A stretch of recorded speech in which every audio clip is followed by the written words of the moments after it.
என்னை நடத்தி செல்பவரே, அனுதினமும் கரம் நீட்டி என்னை ஆசீர்வதிப்பவரே, என் இயேசுவே, உம்மை சொந்தமாக கொண்டதின் பாக்கியமே. இதை விடவும் பெரிதான மேன்மை வேறொன்றும் இல்லையே. என் இயேசுவே, உம்மை சொந்தமாக கொண்டதின் பாக்கியமே. இதை விடவும் பெரிதான மேன்மை வேறொன்றும் இல்லையே.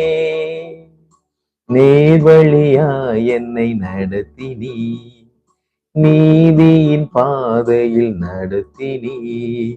நேர்வழியாய் என்னை நடத்தினீ, நீதியின் பாதையில் நடத்தி